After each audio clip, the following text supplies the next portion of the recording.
Jakarta, CNN Indonesia. Sekretaris Fraksi Partai Nasdem DPR RI Saan Mustafa membela Presiden Joko Widodo dari sindiran Ketua DPP PKS Mardhani Alisera terkait pembubaran 18 lembaga negara yang ia sebut receh.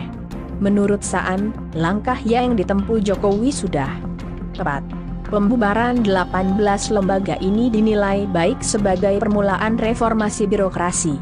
Memulai dari hal yang kecil, itu hal yang tepat menurut saya kebijakan Pak Jokowi.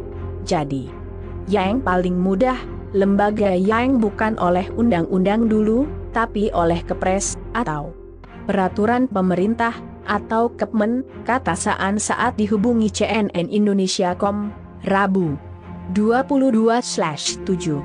Wakil Ketua Komisi II DPR RI itu mengatakan pembubaran lembaga memang harus dimulai dari lembaga-lembaga yang kurang efisien dan cenderung jadi beban APBN. Dia menilai pilihan 18 lembaga yang dibubarkan sudah tepat.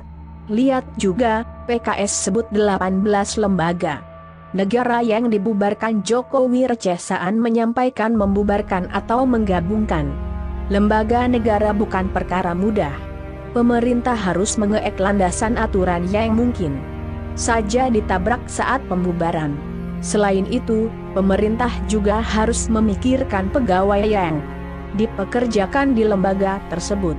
Para ASN harus ditempatkan di lembaga lainnya yang masih berdiri.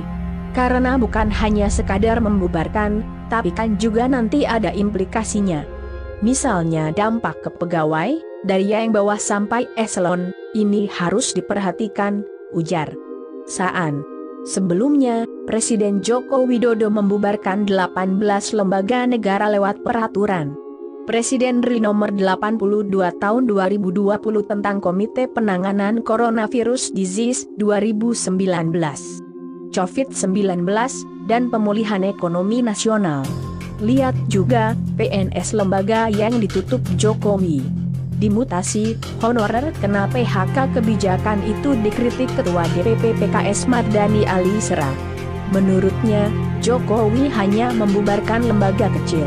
Padahal pembubaran lembaga negara ini diawali aksi marah-marah Jokowi terhadap kinerja kabinetnya.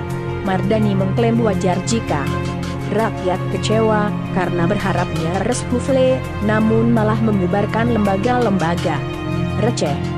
Ekspektasi publik perubahan lebih fundamental seperti merger kementerian hingga reshuffle dapatnya receh. Wajar publik kecewa, kata Mardhani lewat pesan singkat kepada CNN Indonesia.com, Selasa 21/7.